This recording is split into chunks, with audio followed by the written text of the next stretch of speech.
यार, why does everyone keep talking about the future? इतना डरते क्यों है लोग फ्यूचर से? टीचर ने बोला मैथ्स नहीं पढ़ोगे तो फ्यूचर कैसे बनाओगे? फ्रेंड्स कहते हैं हाइट शॉट मतलब नो फ्यूचर. फ्यूचर हाइट देख के आता है क्या? Anyway, I decided I right with my left but I will be a right handed batsman. सबने बोला लेफ्टी रहे, फ्यूचर मत बिगाड़.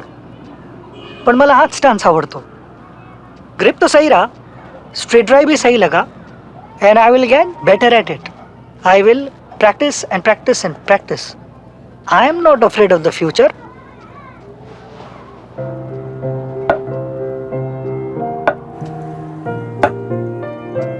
Don't fear the future. Prepare for it. With a range of life insurance plans from AGS Federal Life Insurance. Welcome to this edition with somebody who has now been invested upon big time by the Gujarat Titans. What does that mean for Lockie Ferguson? Responsibility, added responsibility, clearly a real star in the making with his pace and guile, the way he's performed. How does he look at this challenge in this upcoming edition of the IPL? To talk all about it with me, Lockie Ferguson. Lockie, welcome. Welcome and thank you very much for joining me. Hi, thanks very much for having me on. So when the bid goes up and up to Indian money 10 crores and you follow that, what does that mean for a player? Look, obviously it's very exciting, I think, to be, bid on by as many teams as I did. It's exciting. I think I've had 4 years at the IPL and, I've had some great times, of course, with last year going all the way to the final with KKR. So, I'm very excited for a new challenge with a new franchise, new leadership. But we've obviously got some world beaters in our side, so I think we're set up for a good competition. And what is also important is whenever a new franchise comes in this case the Gujarat Titans, it's very important to be there from the start, right? Because then you can shape the franchise, contribute to its culture. It's a very exciting development in that sense. How do you look at that? 100%. I think anytime that you get the opportunity to be part of a new franchise, you're part of the very beginning, and exactly as you said, you decide what the culture is, what kind of team we are going to be, and also how we're going to play the game of cricket.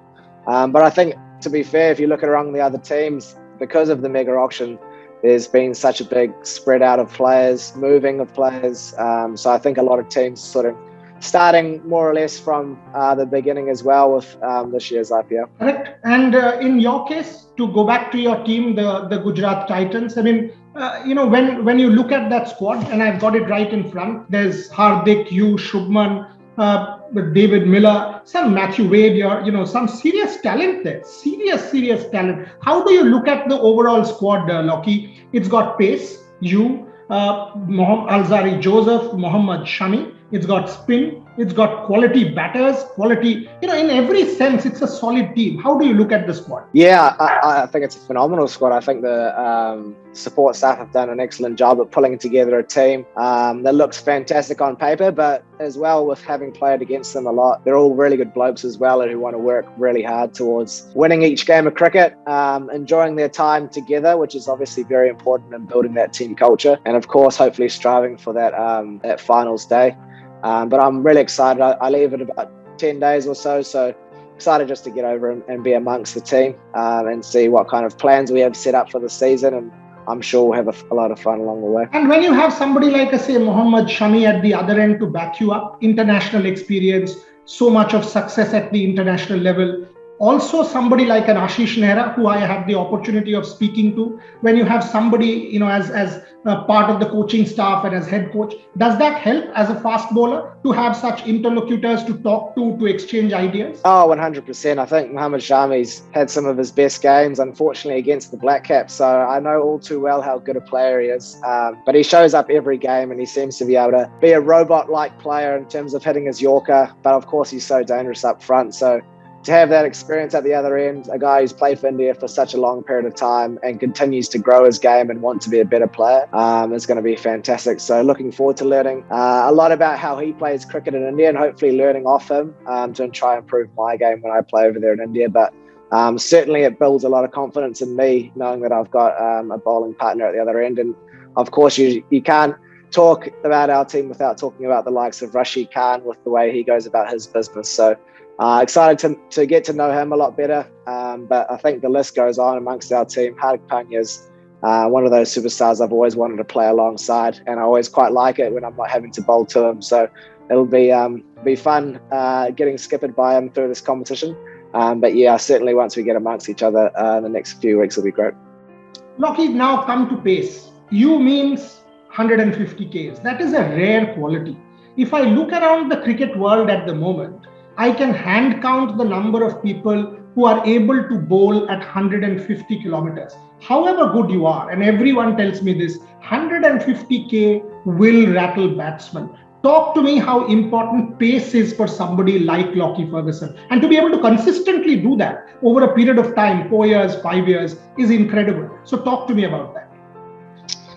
Yeah, look, I think I've always had a love for bowling quick. My older brother probably was the one who really started my passion for it, because he was a very quick bowler and I just wanted to be faster than him. So it sort of started there, and then certainly as I've played and got further, I've realised that I had this, I guess, talent to bowl slightly quicker than most. I wasn't always a big swing bowler, so certainly the pace, extra pace, was a part of my game that I've continued to work at and try to develop. But as I've got through and further into my career, it's one of those things that you've got to work extremely hard at.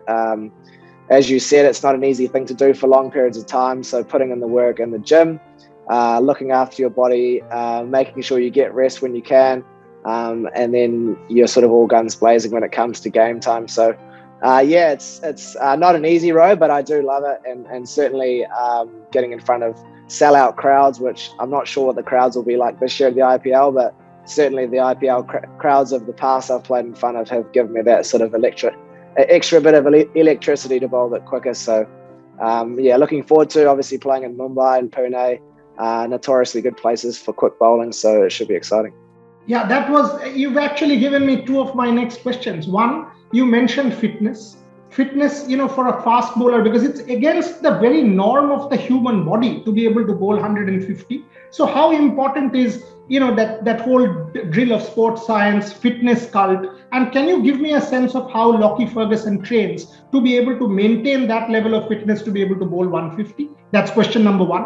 And secondly, Mumbai, Pune, Wankhede we know for pace. We know Pune, you will get that pace. So clearly that should stand you in good stead for your team, the Gujarat Titans, coming into this season of the IPL. Yeah, so to your first question, I think every bowler is very different. I've obviously spoken to and been fortunate enough to play with a lot of different bowlers from around the world, and every bowler goes about it differently. But certainly for me, a big part is maintaining my strength. In my mind, I can create the sort of energy to bowl quick, but where you get into problems is where it's not inefficient or your body can't handle the power and the pressure that's going through your joints and your back. So doing a lot of work in the gym to build strength, mostly in my legs. Stretching is a key part, but also I think it's important for young fast bowlers is to know when you've bowled too much and keep an idea of how many overs you're bowling each week. And the best way I can kind of explain it is that if you were to go and run a marathon, you wouldn't start tomorrow and just run 42K. You'd build up over a period of time and try to allow your body to adapt to that. And it's kind of similar to bowling, where we wouldn't just go from no cricket for 6 months and then try to bowl 30 in a week. Of course, you're going to break. So trying to find that balance, I guess, between bowling loads, monitoring, and making sure that you sort of stay at an even amount of overs per week. But then, of course, giving yourself time to rest, because it does take a toll on the body. But also, it's one of the greatest things to do in cricket. I absolutely love it. So it's certainly worth the pain, and you do get injuries along the way. But it's certainly worth it in the end. All the very best to you. So, be safe. Have a great IPL. Thank you very much. Appreciate it. Thank you. Cheers. Appreciate it.